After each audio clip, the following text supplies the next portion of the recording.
Je veux vous dire que la coopération militaire fait partie des actes de souveraineté des États. Il est donc possible à des États et à des nations de passer entre elles des accords et ensuite de demander qu'ils soient appliqués. La France est membre de coalitions militaires, que je déplore, mais elle l'est. Dès lors, ce qui m'occupe dans le moment est de vous dire ceci. Il n'existe aucune solution militaire à un problème politique. Nulle part il ne s'est trouvé vérifié qu'on puisse régler un problème de cette manière. Les premiers qui l'ont dit, ce sont les militaires de mon pays, qui, lorsque, obéissant, comme c'est leur devoir, et servant, comme c'est leur métier, ils ont participé au début de l'opération qui est conduite au Mali. Et les militaires, les premiers, nous ont dit, il n'y a pas de solution militaire sans projet politique. Quel est le projet politique? Eh bien, la réponse est que nous ne savons pas. Et je n'hésite pas à le dire devant vous, quoique je sois patriote, français, et précisément parce que je le suis.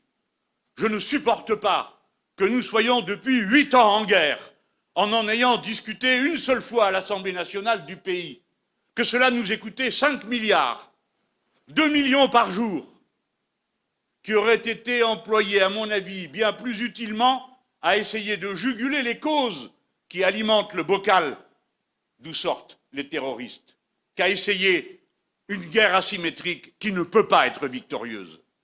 Ça coûte de le dire, parce que des hommes, des femmes sont en train de mourir dans cette guerre. Et certains le font par obéissance, ce sont les uns des militaires, les autres des civils. Elle ne mène nulle part, et si vous vous en voulez la démonstration, regardez le bilan de 20 ans de présence militaire en Afghanistan, où ont été déversés des centaines de milliers d'hommes, des milliards de dollars, jeter les bombes par milliers, dont la plus grosse bombe conventionnelle de l'histoire de l'humanité, par les Nord-Américains, et qui, 20 ans après, s'achève par une débandade, où l'on négocie avec ceux-là même qu'on prétendait combattre, l'aliénation et l'abrutissement de la société afghane. Alors nous, on doit apprendre. Je le regrette.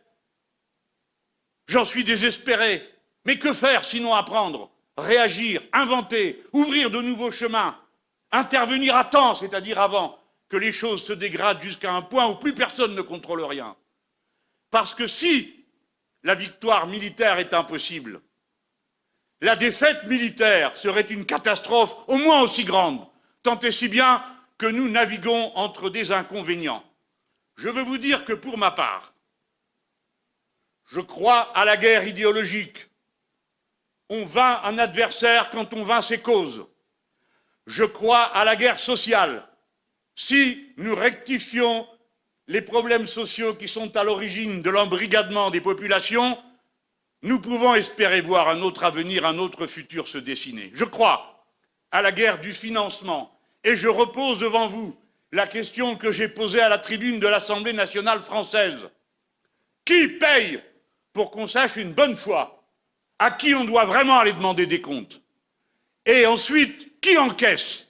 Je veux dire par là que j'ai les plus vifs doutes sur les motivations et les finalités religieuses de tout cela. D'abord parce que tous les docteurs de la foi en islam condamnent ce type de méthode. Ensuite parce que les premières victimes sont les musulmans, et en plus grand nombre.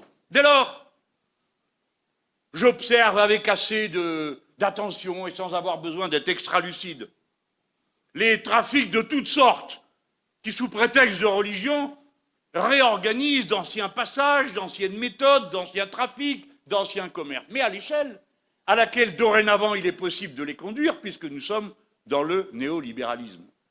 Là où l'on trafiquait des cigarettes, on continue à le faire, mais on trafique la drogue, qui est autrement plus juteux et rentable. Où va cet argent? Parce qu'il faut bien qu'il aille quelque part. Et ainsi de suite. Où va l'argent de la traite des êtres humains?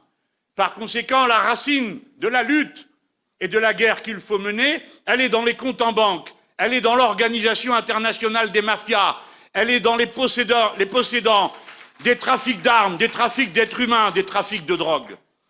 Voilà, mesdames et messieurs, à quelle stratégie je crois. Je répondrai pour le reste aux questions que vous voudrez me poser à ce sujet.